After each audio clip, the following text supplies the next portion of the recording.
Hey, I'm Gal. Welcome to Dark Sea Garage. On this channel, you'll be watching me play off majority Fords, the occasional bike, Harley, Quacker, the odd appearance of a Stang, and maybe a couple of Holdens here and there. I'm no way a professional at all. I just try and get shit done in my shed as cheap as I possibly can. So yeah, don't copy or replicate what I do, because a lot of it will be very, very, very questionable at times. Currently, we're been working on my old man's Z1000. It's a 1976 model.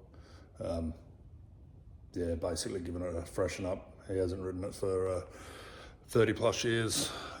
He wanted to change it to black, so I've already pulled out the motor, stripped and painted the frame, painted the motor all black, as you can see. So yeah, blacked out the motor, blacked out the frame, ended up doing the frame in satin black, motor in gloss black, even though it's dirty at the minute. Wheels and whatnot are all in gloss black. The bike itself is going to be gloss black as well. So basically just all blacked out completely. Nothing spectacular, but yeah, she's a good old bike. Can't wait to see it running, hopefully in the next week or two. So yeah, in this first episode, I'll put you on time lapse while I strip all the tins and everything back off it. I've already stripped it down to bare metal, edge primed it, and then primed it so it's ready for a sand, and then get ready for the colour. There was a bit of body work I had to do. There was a decent dent in here, a couple other little ones on there. The little side panel, he doesn't have the badges anymore. The other side's already been filled previously before he purchased it, but this one has still got the holes, so I'll have to fill them up and yeah, carry on. But first thing, I'll have my morning coffee. I'll have to get a couple of toys out of the way so I don't get paint and fucking sand dust and shit on it, and yeah, let's get into it.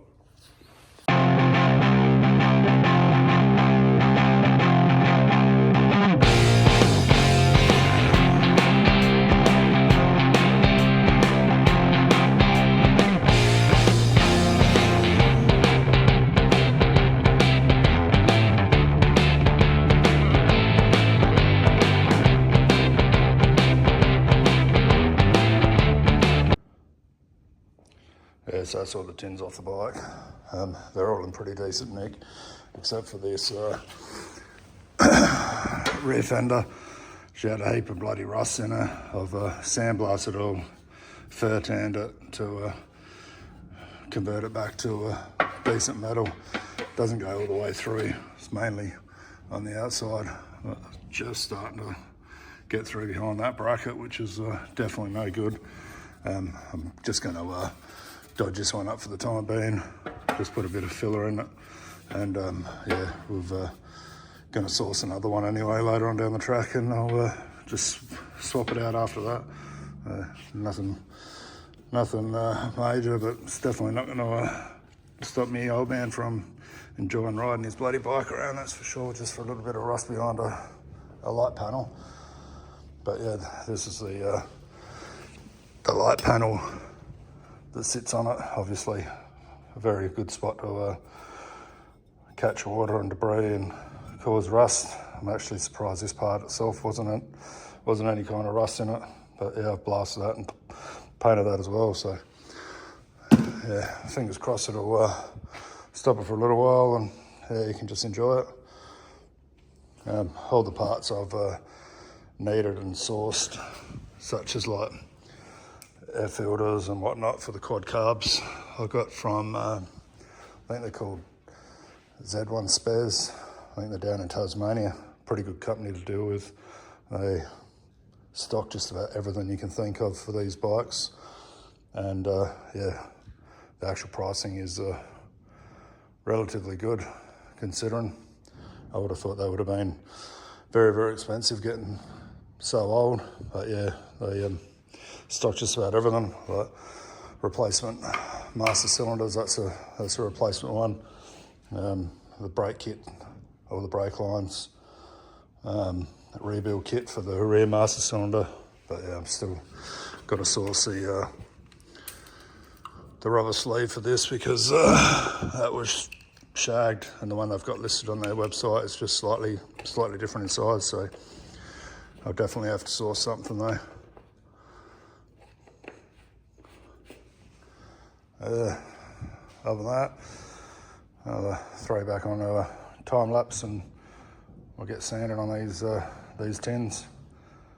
They're looking pretty decent at the minute, so I'll probably just give them a 600. Did I dry or wet yet? I haven't decided. And then see what the finish looks like, and then go from there. Hopefully put some black on in a while. And before I start sanding, I want to give all the panels a bit of a guide coat. It's basically a sanding guide. I believe it's just ash, I think. I've read somewhere. But yeah, just put a guide coat on. It's basically the same as doing a spray guide coat, except it doesn't block up your sandpaper as quick as the paint version does. And yeah, basically just gives you a guide of where you've sanded, where you haven't sanded. Shows you all your highs and your lows and anywhere you got to improve the finish before you go on to the next step. So yeah, basically just slather that on. Doesn't have to be on thick. It's only as I said, a guide coat. Just shows you your highs and lows. And again, I'm no bloody professional here, just doing the best I can with what I got, and obviously as cheap as I possibly can, because I am a bit of a cheapskate when it comes to this sort of thing. Definitely don't like paying people to do things that I can do myself. I'm a strong believer that if one person can do it, I can definitely do read and educate myself enough that I can replicate the same thing at home. So YouTube's an absolutely brilliant reference for a lot of this sort of thing. I've learned a hell of a lot over the years following what other people do, and in one video I might get into a lot of guys that I follow and watch and replicate. So anyway, on to a bit of sanding.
So the first round of sand is finished. So I did a combination of 400 on the DA and 400 by hand. I probably shouldn't have hit the DA straight away because I've rubbed through in a hell of a lot of spots.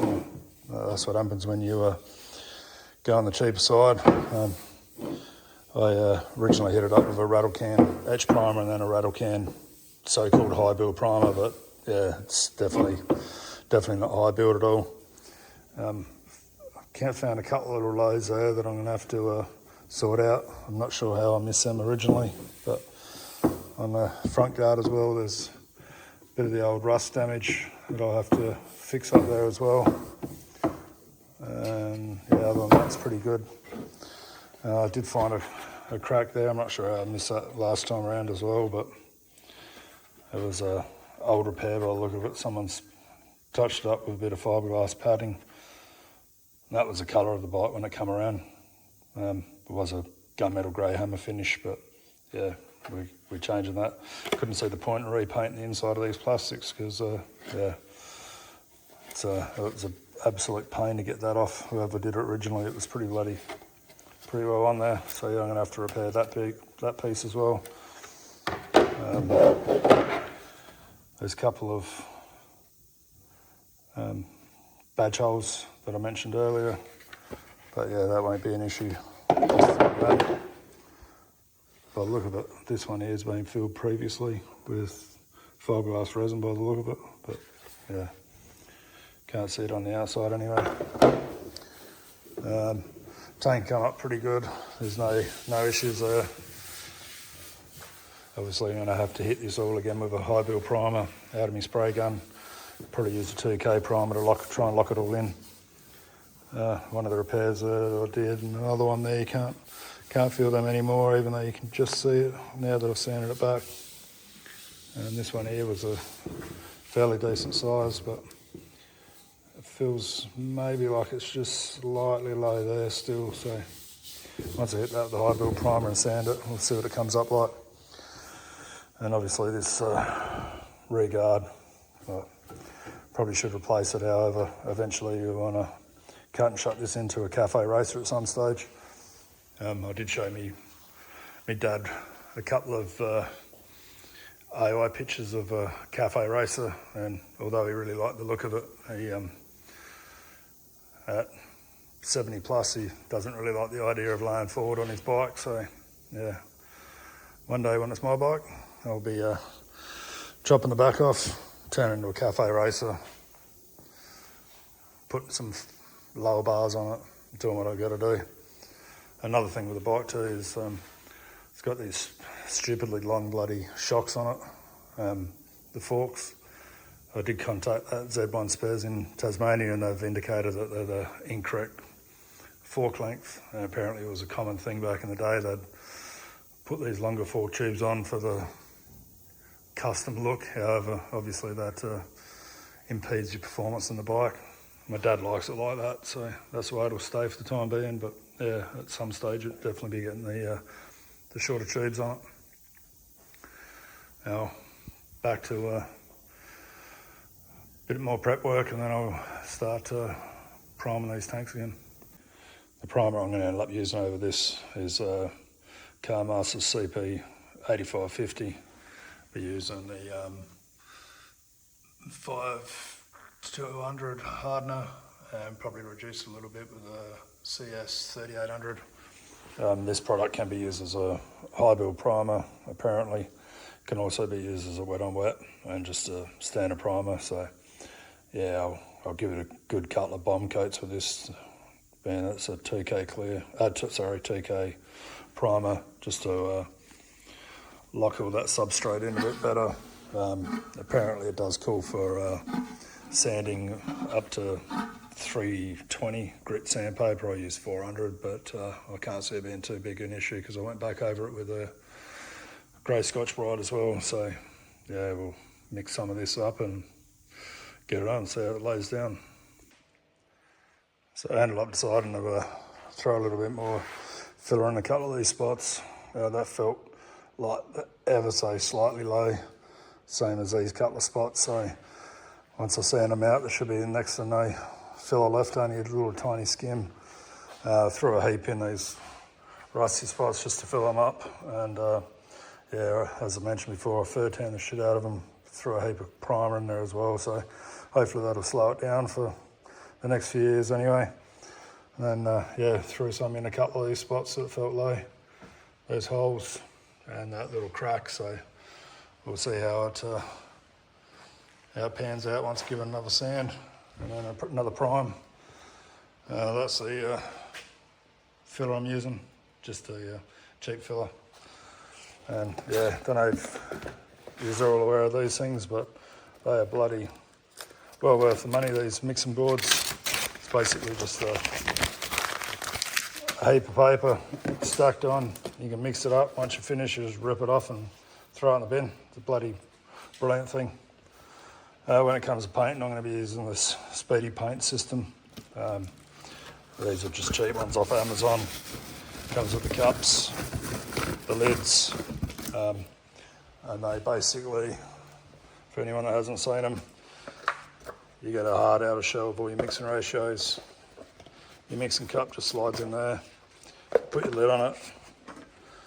Screw your collar down, and then on top of your spray gun, you got this adapter, so you go straight in there. It's a lot less cleanup required for the for this system, because once you finish, you just obviously pull this out and throw it in the bin. Basically, that's your clean up done and dusted. And yeah, the lid also goes in the bin, which has got a real fine strainer in it as well, which helps keep junk out of your paint.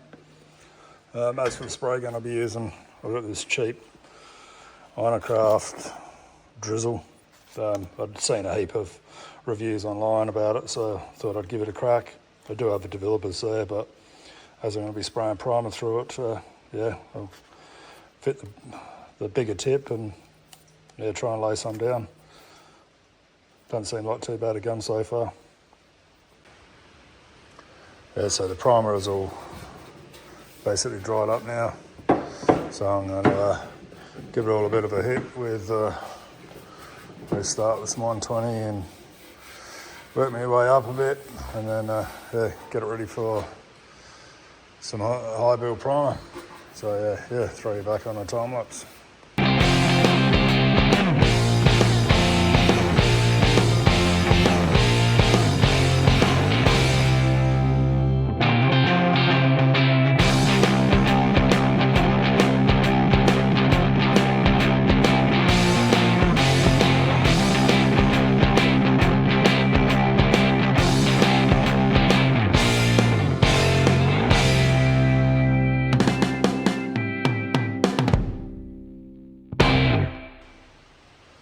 So I've roughed in the majority of this with 80 and 120. I still need to go over this a bit more, but it's feeling fucking heaps better now. That crack's all done, you can't feel it anymore. Holes are filled up, hopefully they last. This one's done as well. Once I go back over it again, I'll hit it with a bit of 320 before I put the high build primer on, just to make sure it's all smoothed out. Now I'm on to shaping this, so I'll have to go at it pretty heavily with 80 grit to start with, knock it all down as much as I can. I wish I had a bog file or whatever they call it, but I don't, so here I am. I probably left it a little bit too long too between coats, because I went to have some lunch. But yeah, I'll keep on keeping on.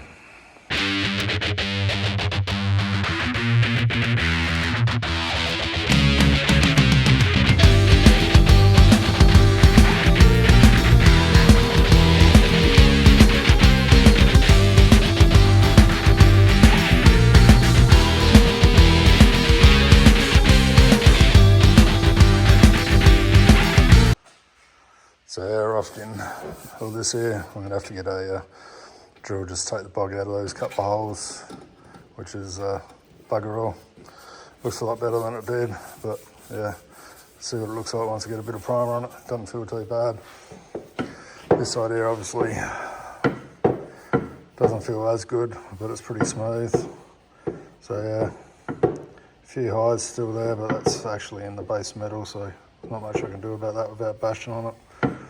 Yeah, I think that'll be fine as well once it's got some primer on it. It's all covered up there, and that's all covered as well, so yeah, obviously I'm going to make it the best I can. So when it doesn't have its parts on it, it'll still look good.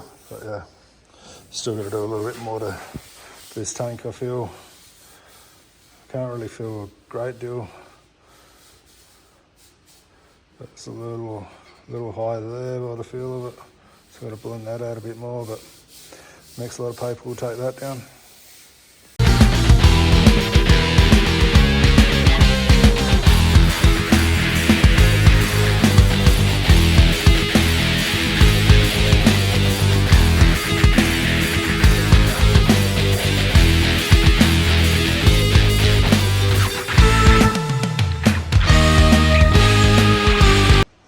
So yeah, put the first coat of high build primer on.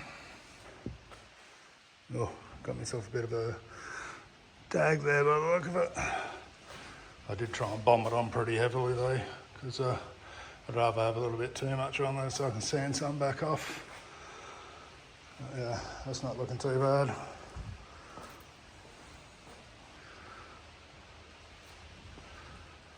So I've put it on very, very wet, probably a tad too wet, but, and then yeah, the guards, I've just done the inners for the time being. I'll let them tack off and then I'll flip them over and do the other side as well. But yeah, all in all, not looking too bad at the minute.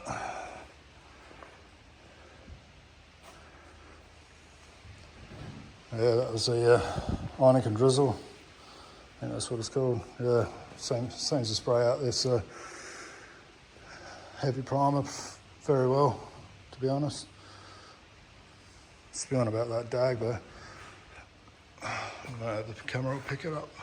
Oh yeah, there it is. Anyway, you get that. Yeah. Wait for this to tack off, do the second coat. Second coat on. It's looking pretty good.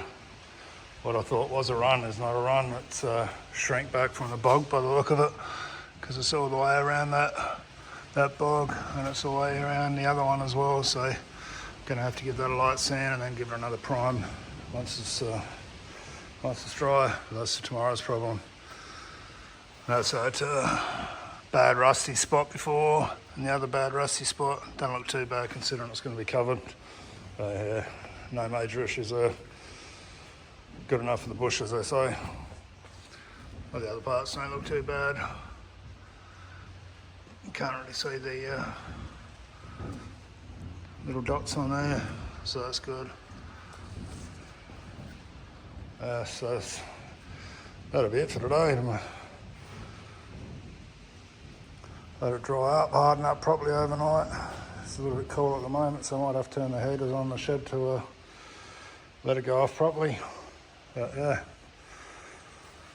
and yeah, I think the episode's going to be long enough, so I'll probably call this one a quit. Hopefully he's got something out of it, but like I said, I ain't a professional, so I could be doing this completely bloody wrong.